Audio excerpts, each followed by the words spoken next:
Segundo Timóteo, capítulo 2, versículo 15, que diz assim: procura apresentar-te a Deus aprovado como obreiro que não tem de que se envergonhar, que maneja bem a palavra da verdade. E oremos. Pai amado, abençoe a tua palavra, abençoe agora o nosso estudo, que o Senhor possa usá-lo para nos edificar e que possamos crescer e entender mais as tuas verdades, a tua palavra e conhecer a ti melhor também.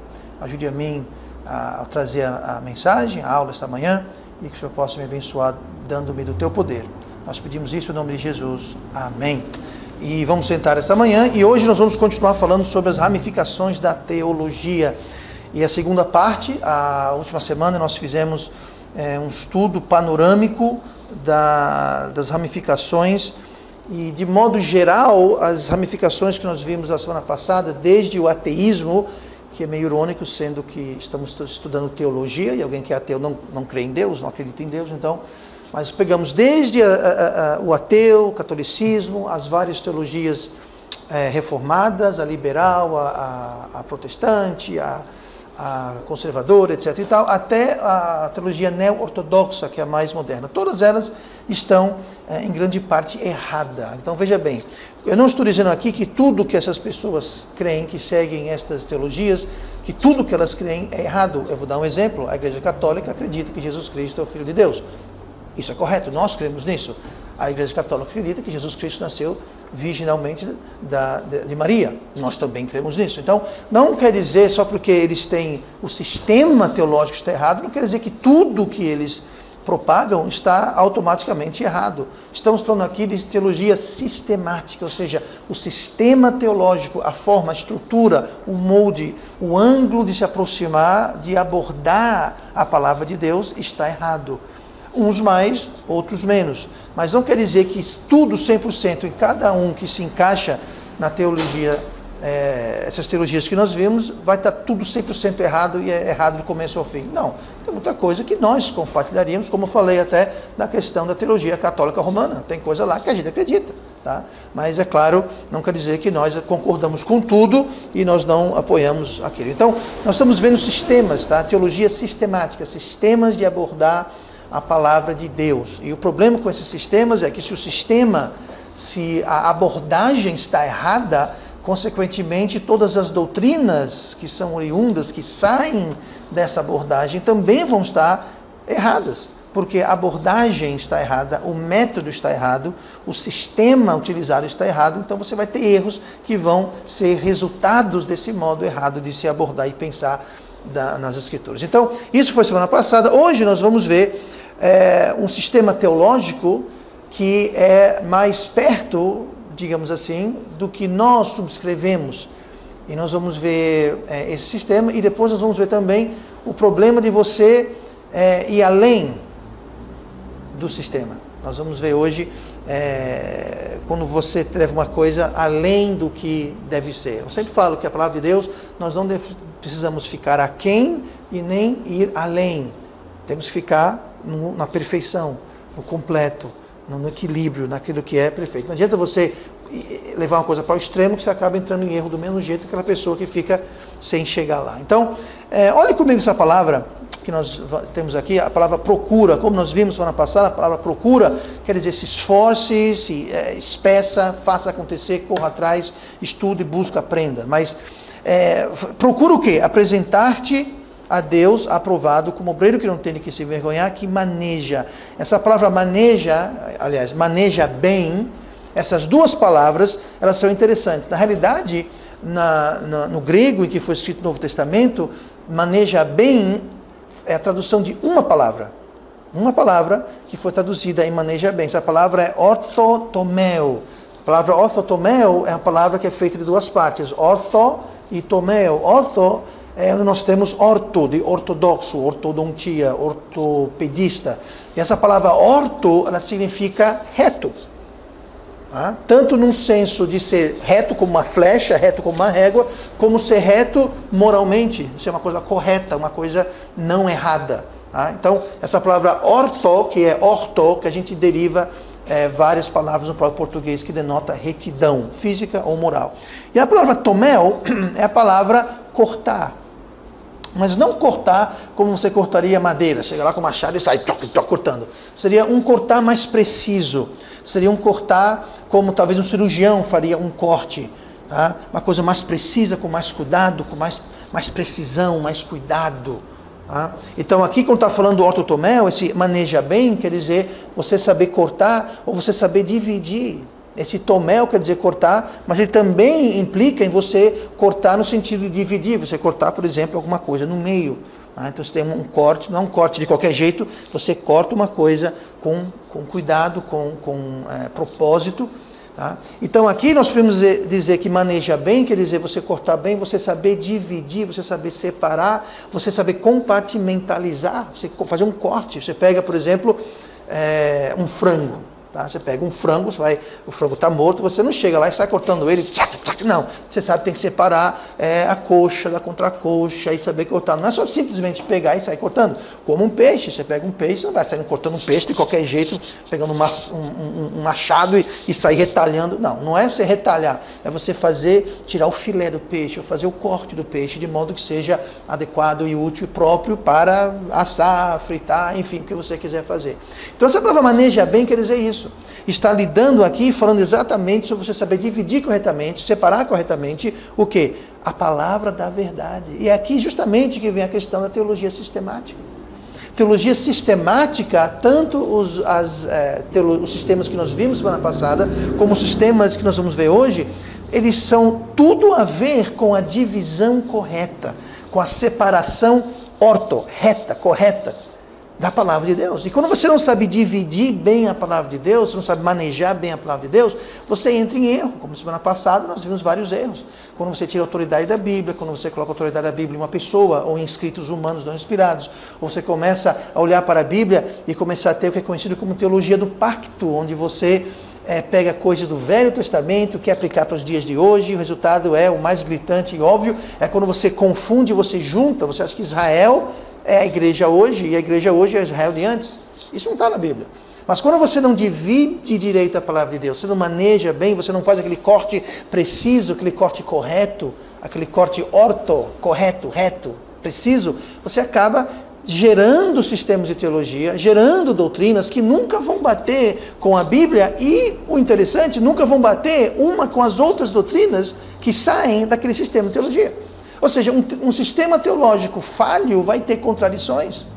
Você vai ter conclusões que não vão bater com outras conclusões do seu mesmo modo de pensar. Por quê? Porque não é perfeito.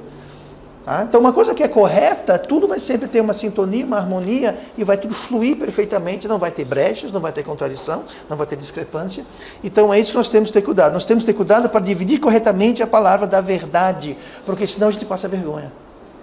Passa vergonha. Procura apresentar-te a Deus aprovado como um obreiro que não tem do que se envergonhar. Outro dia, eu vi um vídeo de um certo proponente da teologia reformada, teologia do pacto, calvinista, onde Deus decreta tudo, e foi perguntado, Deus decreta os nossos pecados? Ele ordena os nossos pecados? Ele pensou, meio que sem jeito, falou, decreta. Por quê? Porque isso cabe dentro do sistema teológico dele. Só que tem um problema. Ele falou que Deus decreta o nosso pecado. Então, qual a nossa culpa? Qual a nossa responsabilidade se foi Deus que decretou que eu ia pecar? A Bíblia fala que Deus a ninguém tenta. Não existe pecado sem que antes haja o quê? Tentação. Então, se Deus não tenta, como é que Deus ordena o meu pecado?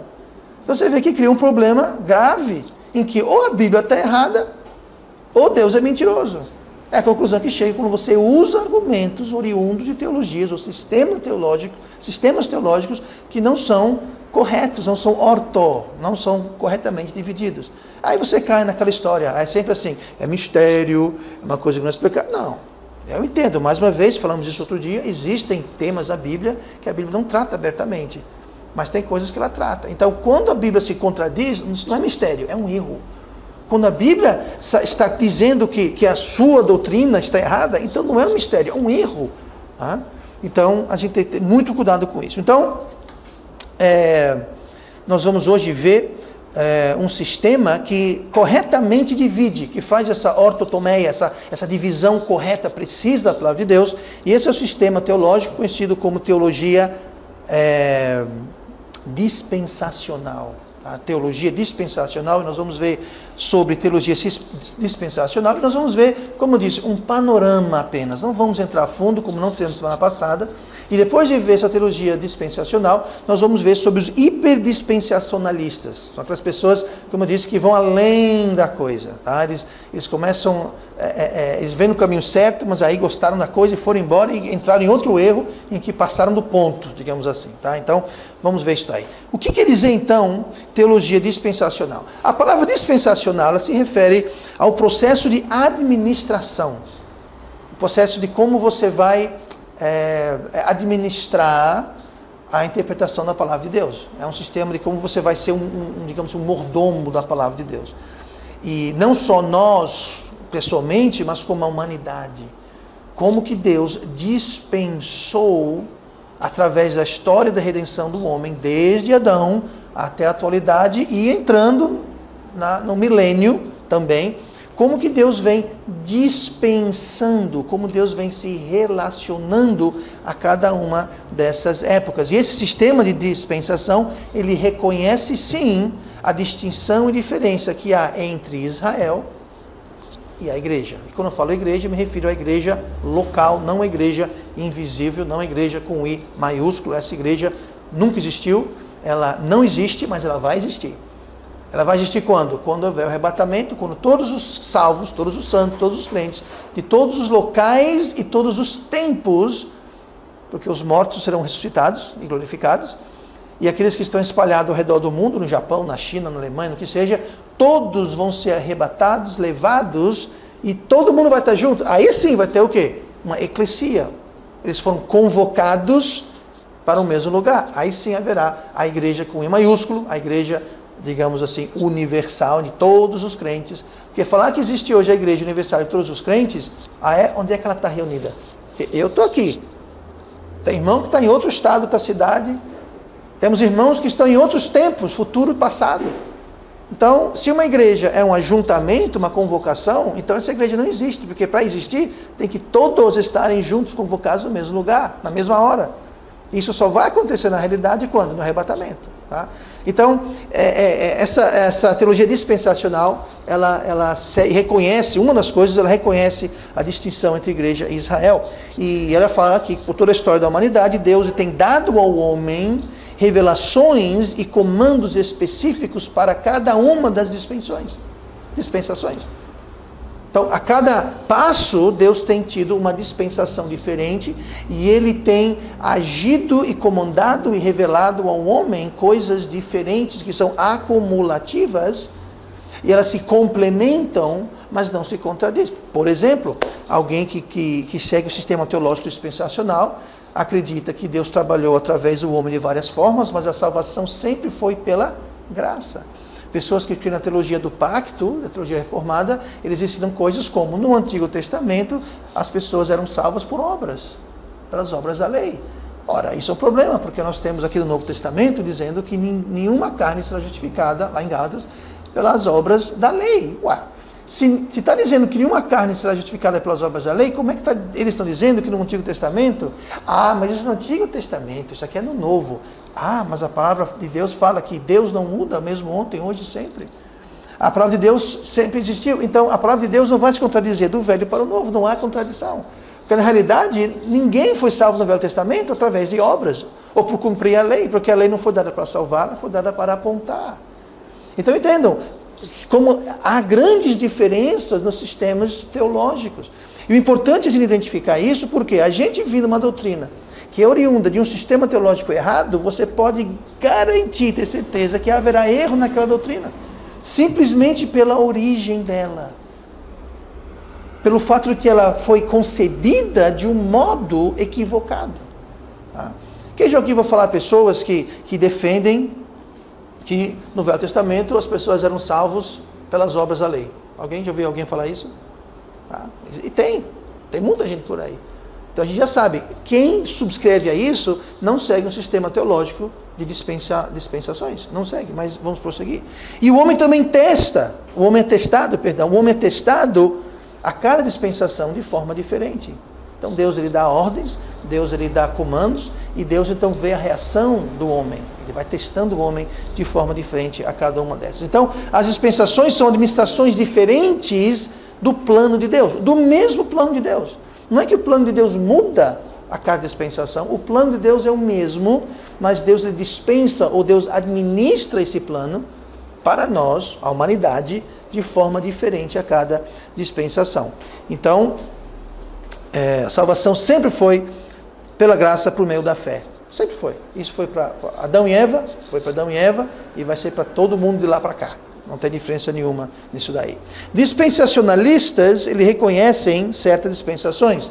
E o consenso geral é que existem 7 dispensações ou períodos em que Deus trabalha e lida com a humanidade. Eu vou dizer rapidamente quais são esses 7 períodos.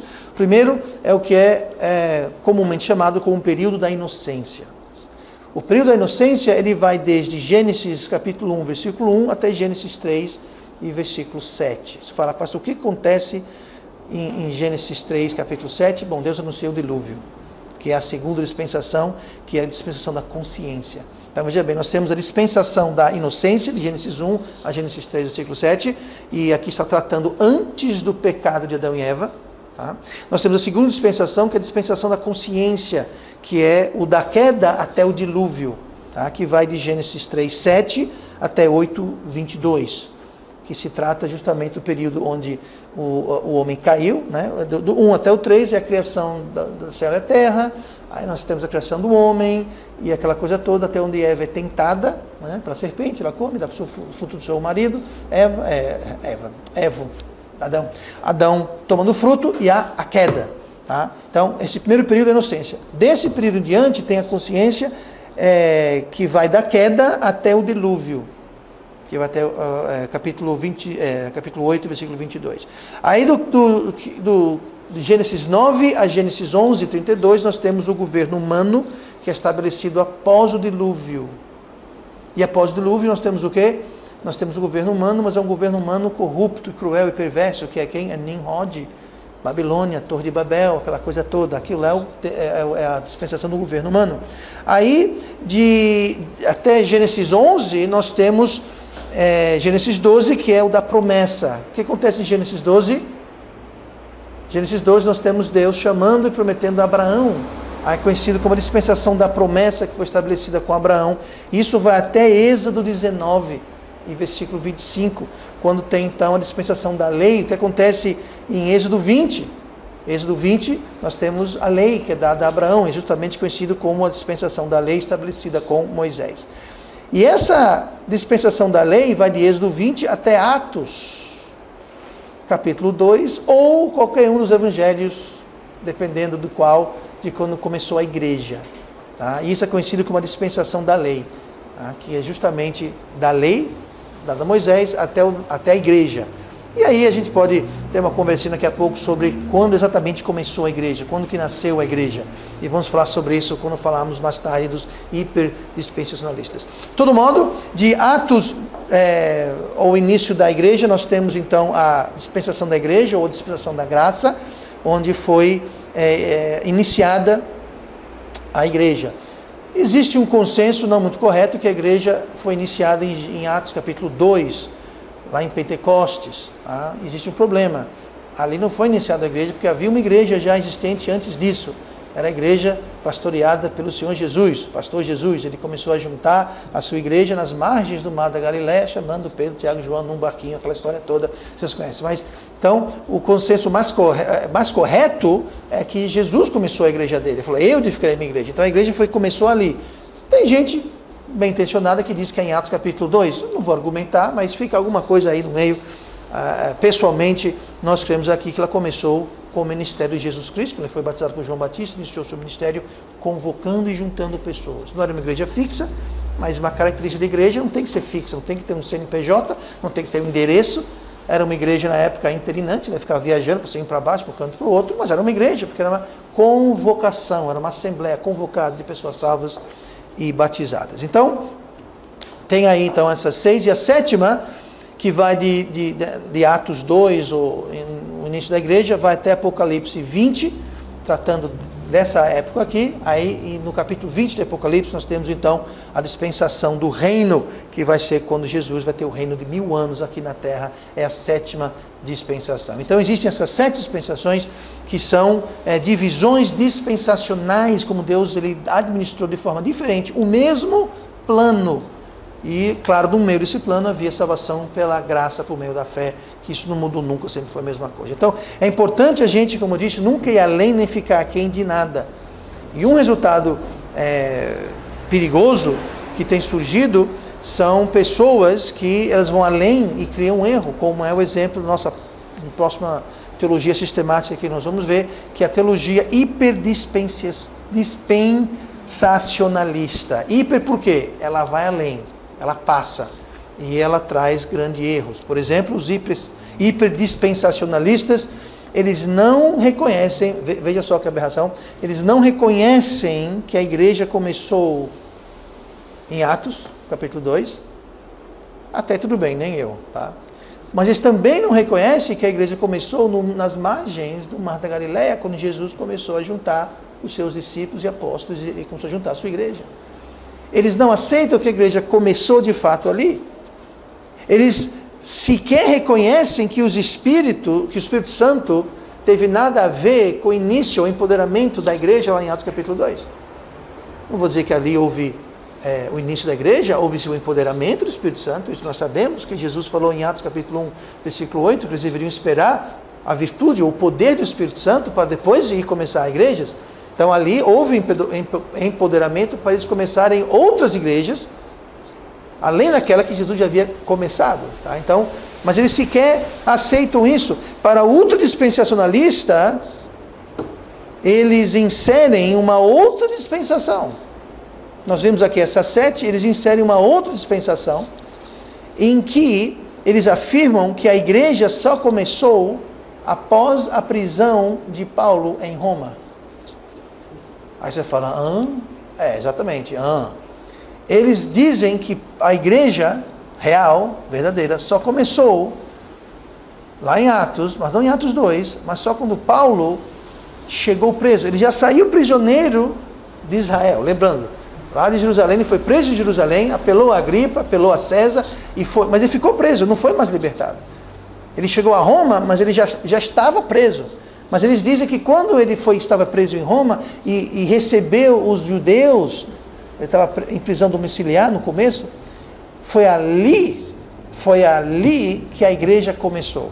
Tá? Eles pegam isso lá de Atos 28, versículo 28, que fala assim: seja-vos, pois, notório que esta salvação de Deus é enviada aos gentios, e eles a ouvirão. Pronto, foi aqui, porque eles dizem isso, porque eles estão dizendo que foi a última vez que Paulo fez apelo ao povo judeu, e falou assim, o quê?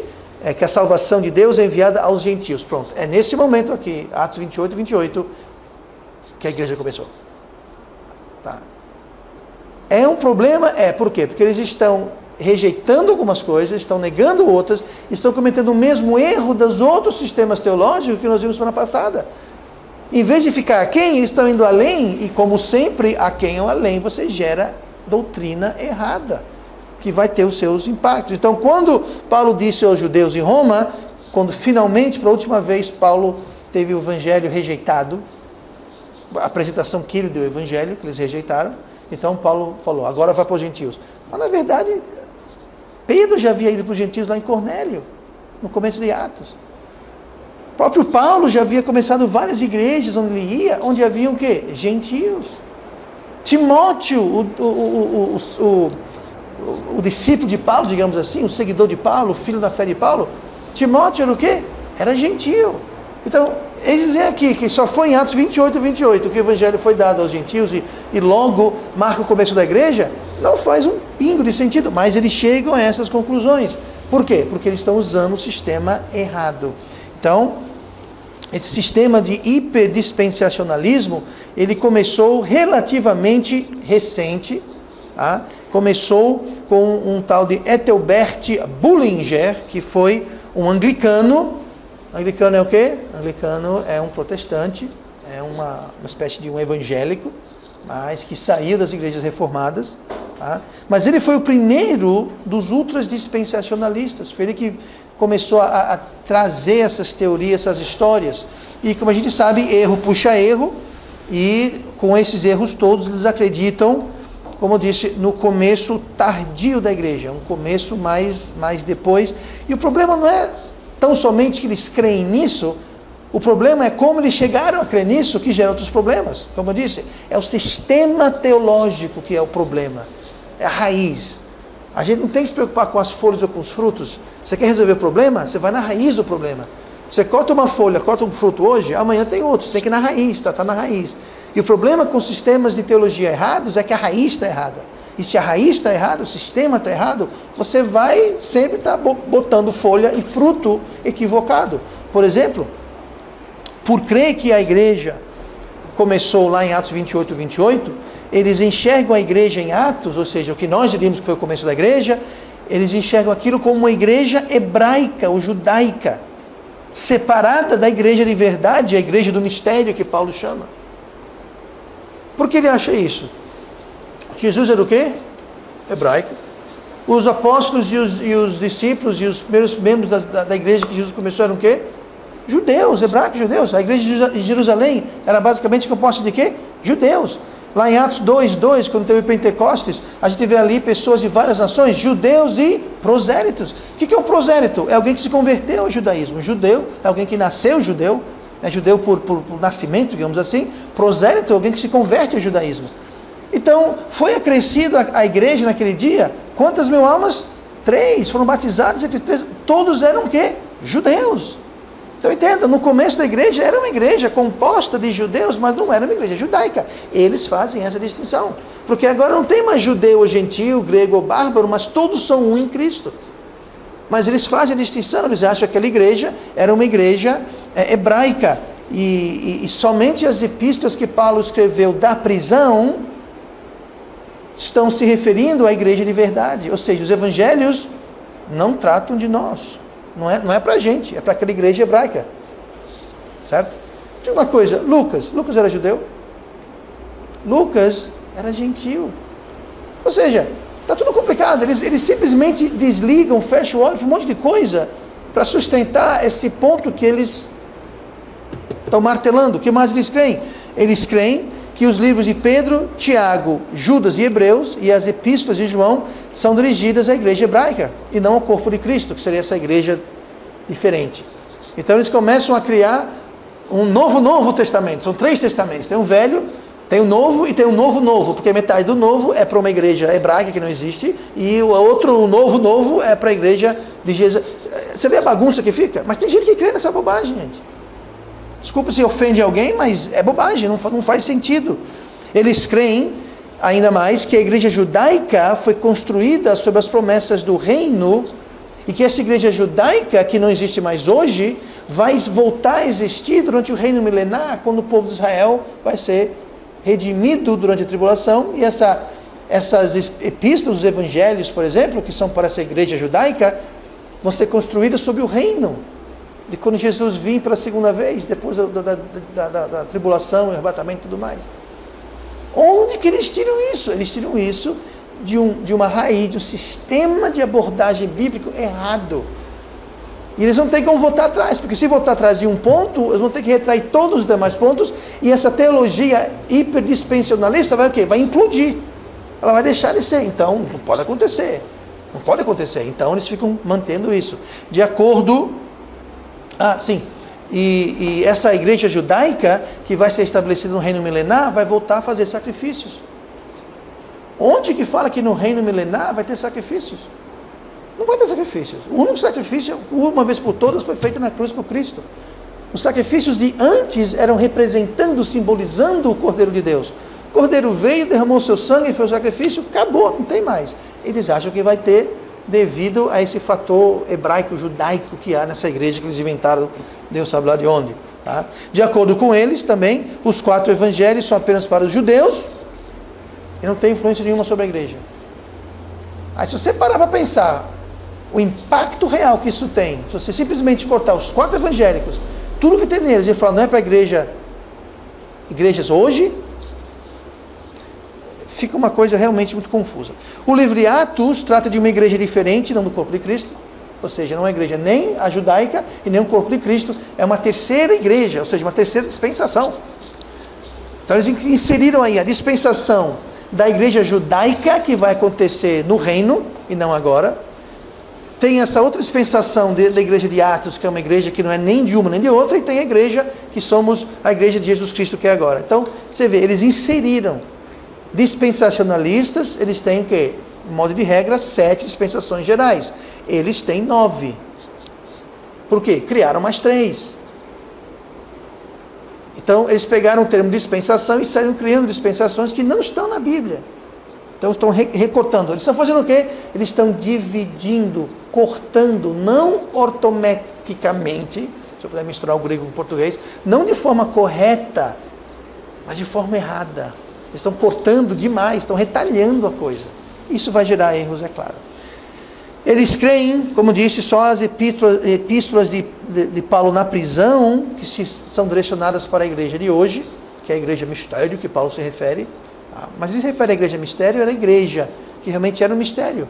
No Velho Testamento, as profecias pulavam da vinda do Messias, quando Jesus nasceu, e pulava para ele estabelecer o seu reino. Então você vê que os apóstolos chegaram para Jesus e perguntaram: Senhor, quando vai estabelecer o seu reino? Que reino? O reino milenar. Porque para o judeu do Velho Testamento, que não tinha o Novo Testamento, claro, ele vinha, o Messias vai vir, o Messias veio, Jesus está aqui, e o Messias vai vir e ele vai estabelecer seu reino milenar. Senhor, Senhor, os meus filhos, podem um ficar do seu lado e o outro do outro? Lembra disso que uma mãe dos apóstolos perguntou isso para Jesus? O que era aquilo? Eles achavam que Jesus ia estabelecer o reino agora. O Messias não está aqui? Não é o Filho de Deus? Não é o Messias? Pronto, cadê o reino? Eles não viam que ia ter esses 2000 e poucos anos entre a vinda do Messias e o estabelecimento do reino. Por isso que Pedro falou: não, Jesus, você não vai morrer. Como morrer? Como te matar? Como ser preso? Você tem que estabelecer o seu reino. Se você morrer, como é que vai fazer isso? Eles não viam a morte e a ressurreição. Eles não viam essa dispensação da igreja, da graça que vivemos hoje. Agora entenda, a gente chama de dispensação da graça. Eu pessoalmente não gosto de me referir à dispensação da graça. Por quê? Porque dá a entender que as outras dispensações não é da graça. Eu prefiro o termo dispensação da igreja. Porque a graça sempre existiu. O que foi que Adão e Eva fizeram para serem salvos depois da queda? Foi o que eles fizeram? Não fizeram nada. Foram salvos para a graça de Deus, que sacrificou um cordeiro para fazer para ele túnicas ao invés do avental de folhas que eles tinham. Quem fez tudo foi Deus. Eles simplesmente aceitaram aquele sacrifício como redenção pelo pecado que haviam cometido. Então, desde Adão e Eva, sempre foi graça, gente. Então, eu não gosto muito do termo dispensação da graça. Não é que está errado, mas tem gente que pega carona nisso e fala: então a dispensação da lei é lei. Mas não quer dizer que não era por graça. Sempre a salvação foi por graça, de todo modo. Então eles fazem essa confusão toda aí. Eles creem que o livro de Apocalipse se dirige à igreja judaica. Aquelas 7 cartas que Jesus Cristo ditou a João nos primeiros capítulos de Apocalipse. Pronto, aquilo ali são cartas escritas para a igreja judaica que vai estar estabelecida no reino. Também não faz sentido, mas eles chegam a essas conclusões. E a maioria dos outros dispensacionalistas rejeitam as ordenanças da igreja, como o batismo com água. Por quê? Porque o batismo com água está nos evangelhos. Eles rejeitam os evangelhos como sendo para a igreja de hoje. Automaticamente, batismo por água sai pela janela. Entre outras coisas. Tantas outras coisas. Mas eles não creem que o batismo com água, eles não creem que a ceia do Senhor seja para hoje, é para essa igreja hebraica que vai existir durante a dispensação, durante o milênio. Tudo retalhado, não bem manejado, não bem dividido. É como se alguém pegasse um peixe e falasse: trata aqui esse peixe. A pessoa pega aqui 2 facão e sai cortando, ralando e pronto, tá aqui, aqui um monte de pedaço de peixe retalhado, tudo cortado, sem pé, sem cabeça. Não dá. Foi mal dividido. E isso é que se trata teologia sistemática, tem que dividir corretamente. Mas o maior problema, talvez, do ultradispensacionalismo não é o seu ensinamento de quando a igreja começou e os problemas que saem desse pensamento, mas sim dos outros erros que vem desse sistema falho de abordar a igreja. Por exemplo, eles creem que Paulo pregou um evangelho diferente do que os apóstolos ensinaram. Faz sentido isso? Porque Paulo falou que lá em Gálatas, se um anjo, alguém vier com outro evangelho diferente desse, que seja anátema. Ali ele não está falando sobre os apóstolos. Ele está falando sobre falsos profetas que vão trazer justamente o evangelho pelas obras, que é o que eles estão ensinando. Então eles pegam pequenos textos, fora do contexto, e fazem a maior salada. E é isso sempre a fonte de falsa doutrina. É um texto fora do contexto.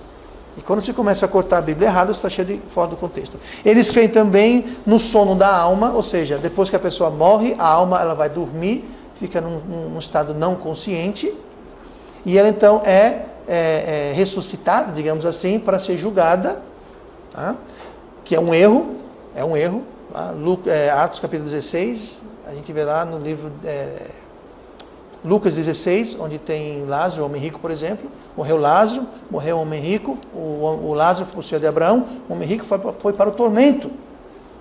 Ali a alma dele, o corpo foi enterrado, a alma não estava dormindo, estava acordado em tormento, com sede, sofrendo, pedindo, implorando por uma gota de água, e está até hoje. Então entenda, fere a Bíblia. Mas como é que eles justificam isso? Eles dizem, tá onde? Não é Lucas 16? Pois é, Lucas 16 não é para gente. Aí automaticamente eles tiram isso da jogada, porque não é para gente. Então você vê, a forma de abordar vai impactar as doutrinas que você cria. Tá? Eles creem também no aniquilacionismo. O que é isso? Que a alma perdida, ela vai simplesmente deixar de existir. Ou seja, não existe inferno. Não existe inferno. A alma do perdido, ela vai dormir, no sono tranquilo, no trono branco vai ser ressuscitada, vai ser julgada.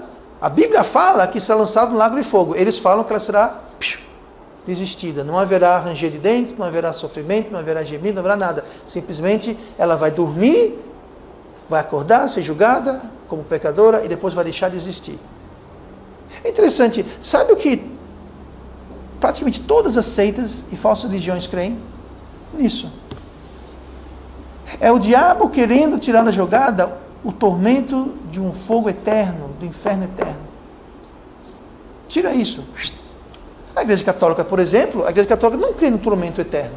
Ela crê no purgatório. Só que o purgatório não é eterno. O purgatório você vai até você pagar seus pecados, aí você vai para o céu. Testemunho de Jeová, Mormon, Adventista, creem que na aniquilação da alma.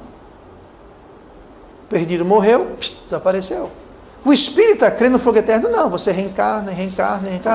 Aí você tem as religiões que também creem nisso. Budismo, sikhismo, que crê na reencarnação. Eles não creem no inferno. O inferno é na terra.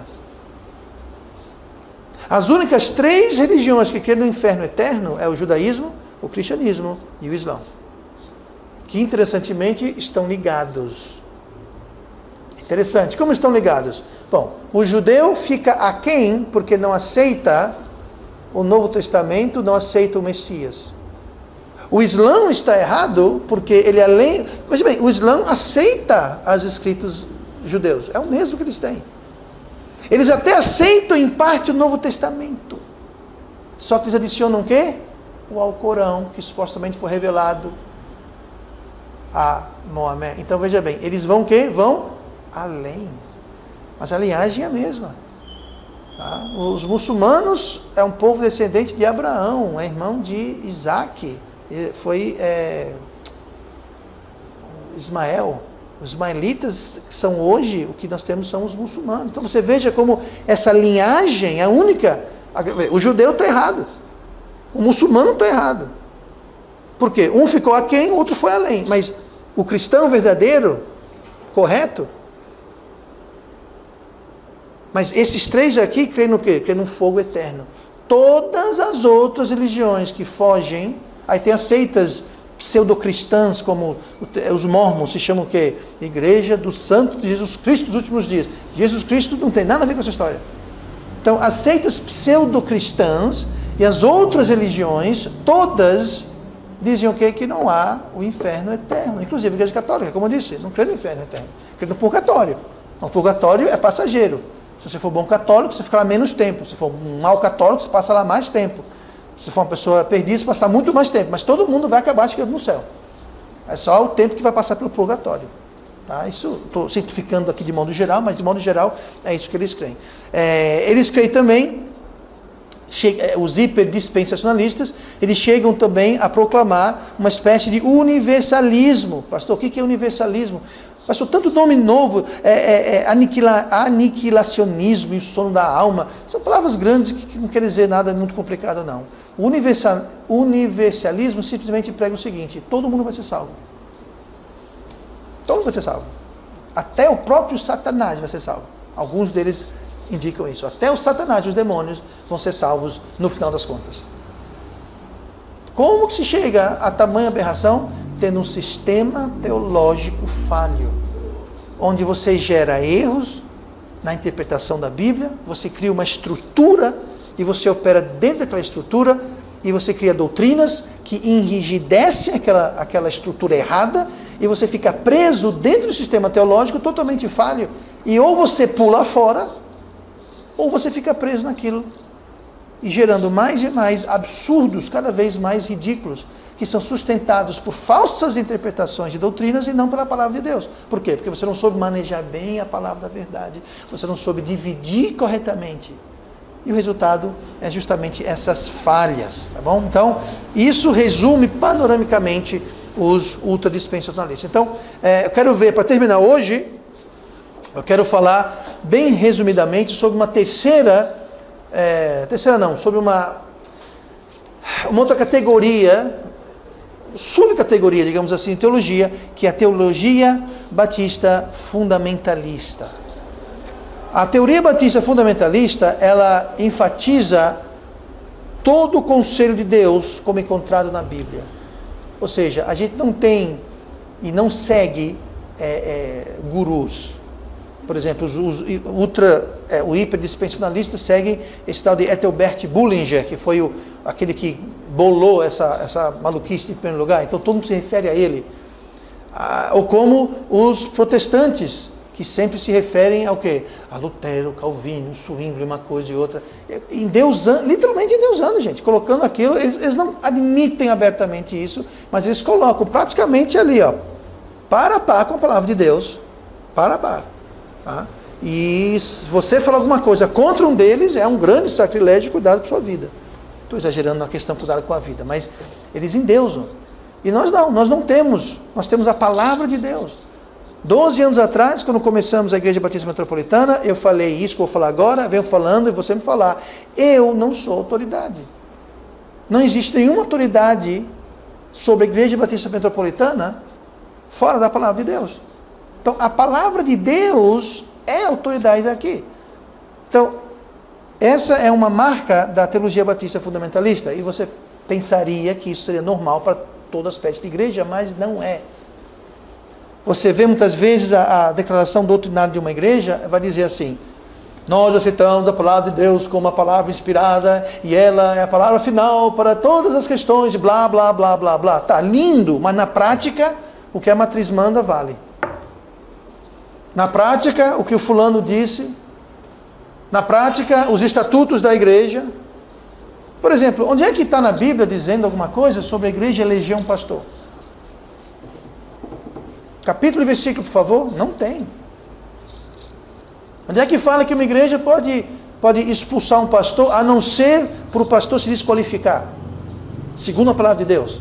Por exemplo, o marido de uma só mulher, não ser honesto, não ter integridade, não ter um bom testemunho, etc. e tal.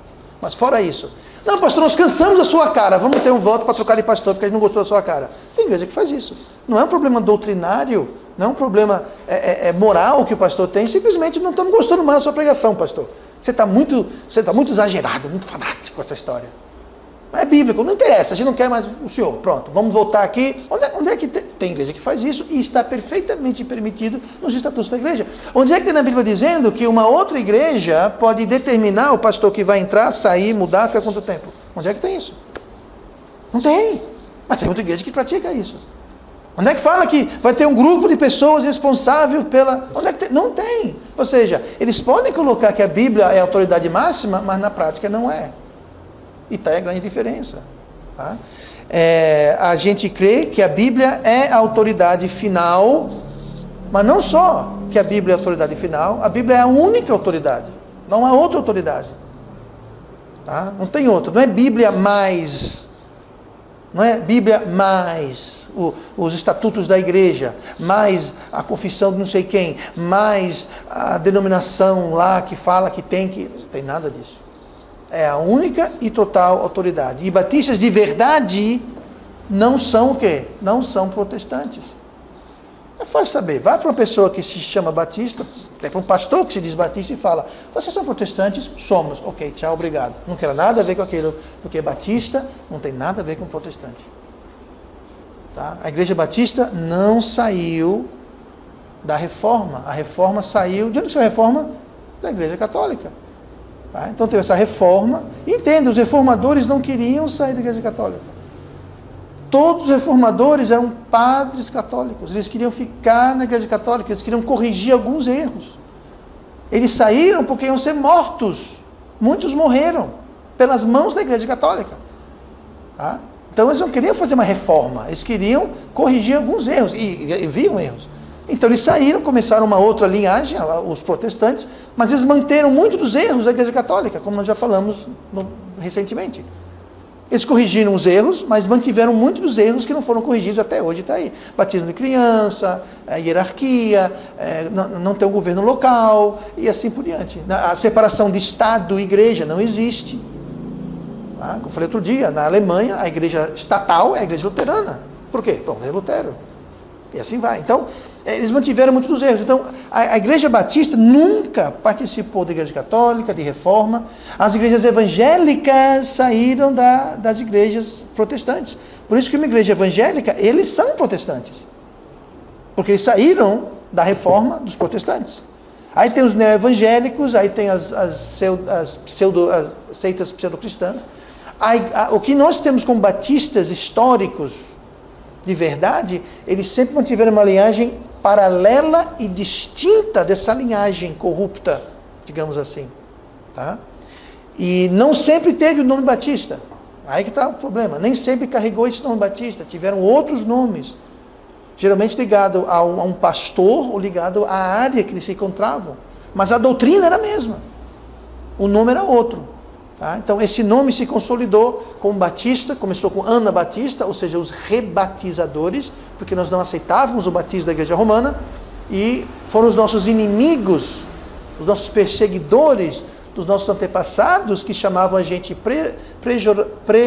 pejorativamente de quê? De anabatistas, os rebatizadores.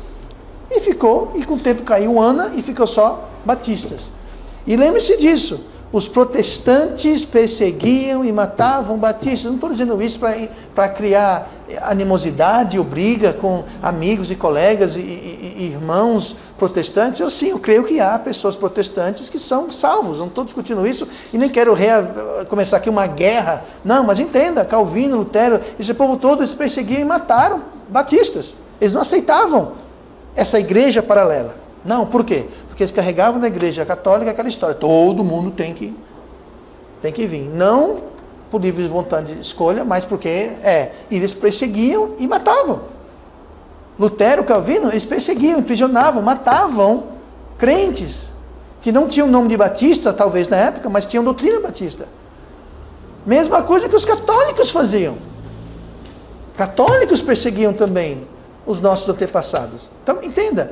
A gente nunca fez parte disso. E quando o batista, que se diz batista, fala que é protestante, que é evangélico, que vem nessa linhagem, ele não entende nada da história dele, provavelmente não vem. Tem um nome batista, mas não é batista. Tá? Ser batista não é botar na placa, batista. Não, batista é pela doutrina, pela historicidade, existe um certo pedigree. Não é nada para ficar orgulhoso, para ficar eu sou melhor do que você, não é isso que estamos falando, mas existe uma linhagem. Não é uma coisa nova, isso sempre existiu, nunca fez parte essa linhagem daí. Então, batistas fundamentalistas, de modo geral, reconhecem revelação progressiva contida no sistema dispensacional de teologia. Tá? Então, é isso, esse é o sistema que nós, como batistas independentes, nós subscrevemos ao sistema teológico dispensacional e não hiperdispensacional. Você pode achar, bom, se dispensacional é bom, hiper é melhor ainda, né? Não. Você bota e colocar sal na comida, vai ficar no ponto. Mas você bota 1 quilo de sal, você estraga a comida. Você quer comida nem sem sal e nem com muito sal. Você quer ela com a quantidade normal de sal. Tá? Então, nós somos dispensacionalistas no nosso sistema de abordar a revelação de Deus em relação ao homem. E as outras que nós vimos na semana passada são as que contêm variados erros. Só enfatizar, não quer dizer que tudo contido nesses outros sistemas teológicos estão tudo 100% necessariamente errados. Tá? Talvez com ateísmo, eu acredito que esteja tudo errado. Mas como eu disse no começo, mesmo a Igreja Católica, com todos os seus vastos e gritantes erros, nós podemos encontrar coisas aqui e ali que nós concordamos. Jesus Cristo é Filho de Deus, nós concordamos com isso. Tem muita gente que não concorda com isso. Que ele nasceu virginalmente de Maria, nós concordamos com isso. Que ele ressuscitou ao 3º dia, que ele de fato morreu na cruz. Tem muita gente que acredita que ele não morreu na cruz. Tem muitas pessoas que seguem o neo-ortodoxia que acreditam que Jesus não morreu na cruz. Muita gente acha que Jesus desceu da cruz, foi outra pessoa, que ele sobreviveu, casou, teve filhos. Tem gente que crê isso, gente. É o quê? Seguindo o sistema teológico errado. Então, você encontra em todos eles mais ou menos coisas corretas. Nem tudo quer dizer que é você jogar fora. E aí que está o problema. O problema é que quanto mais parecido uma coisa é da verdade, mais perigosa ela se torna. Quanto mais camuflado e sutil é a coisa, mais perigoso é. Uma coisa gritante, você vai perceber logo. Você logo percebe aquilo vai dar um murro na sua cara, digamos assim. Agora, quando é uma coisa bem sutil, uma coisa bem bonitinha, bem cheirosinha, você deixa passar, você não percebe. E aí que está o problema. Aí que está o problema. Você começa a falar aqui teologia católica para salvação. Primeiro tem que ser batizado. Depois tem que fazer a Santa Ceia, tem que tomar a Santa Ceia, tem que ser confirmado, aí você tem que se confessar ao padre, aí você tem que ter os últimos ritos que chama, né? Extrema-unção. Tem que ter extrema-unção, que é antes de morrer, o padre vai lá e abençoa você, tudo isso. Aí você tem que passar pelo inferno, pelo purgatório, para pagar o restante lá, porque você sabe, né? Jesus não foi suficiente, tem que você ir lá pagar o resto, para depois ir para o céu. Pronto. Se eu falo isso, não tem ninguém aqui que não vai dizer, tá certo. Por favor, próximo. Você de cara percebe o erro. Agora, quando a pessoa vem com uma história bonitinha da soberania de Deus, que Deus predestinou e não sei o que mais, já fica assim, tenha cuidado. Tá? Então, e tem aqueles que para não ofender ninguém, pregam os dois. Um dia eles pregam, a salvação é pela graça, que nós temos que tomar uma decisão perante a oferta da graça de Deus. Aí no outro dia estão dizendo, porque se você foi eleito, se eu fui eleito, que escolha eu tive? Aí no outro dia estão pregando, aí você fica, calma aí, esse cara ele é o quê? Ele é calvinista? Ele é o quê? Você não sabe, porque ele é um mistério. Isso é um mistério que ele é. Uma hora está pregando obras, outra hora está pregando eleição, outra hora está pregando livre-arbítrio, e você não sabe. Pessoas assim, geralmente, são aquelas que não querem ofender ninguém, querem ter uma audiência bem muito grande, e sabem que se pregar a verdade, elas vão perder uma boa parcela, que vai ofender muita gente. Então eles pregam cada dia uma coisa diferente, e você fica sem saber. O problema com isso é que entra a sutileza. Então como é que você faz para resolver? Vá para a raiz, identifique o sistema teológico para a pessoa. Por favor, você crê na teologia do pacto, sim ou não? Você segue uma teologia sistemática, dispensacionalista ou não? Você acredita na neo-ortodoxia? Pronto, vá para a raiz, porque da raiz você vai ver de onde está vindo aquilo dali. Tá? E vai ajudar, porque senão confunde. Então, esse sistema, a teologia sistemática, não está para complicar, na realidade está para simplificar. E está para identificar o que é o que, para você saber quem está se identificando com qual time. Como alguém chega aqui e está com um cap do Palmeiras, uma camisa do Corinthians, uma bandeira do Vasco, está com short do Fluminense, está com tênis do... Qual o seu time? Não sei, eu torço por todos. Não, você não pode torcer por todos. Você tem que escolher o seu time. E muita gente se confunde por causa disso. Tá? Estão seguindo um sistema teológico errado, falho, e aquilo confunde. Tá? E a confusão tem os seus resultados. Então, Uma pergunta aqui para você responder para você mesmo. Qual é o sistema de teologia que você mais se identifica? Eu não quero que você diga para mim, eu não quero que você me responda, eu quero que você se responda. Dentre esse que nós vimos hoje, qual o seu sistema pessoal que você se identifica?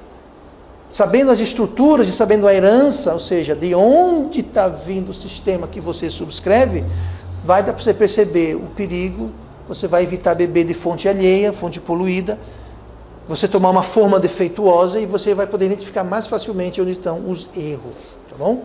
E essas doutrinas oriundas de estruturas erradas. Amém? Vamos lá. Pai amado, obrigado por tua palavra. Pedimos que abençoe o estudo, que nós possamos contemplar.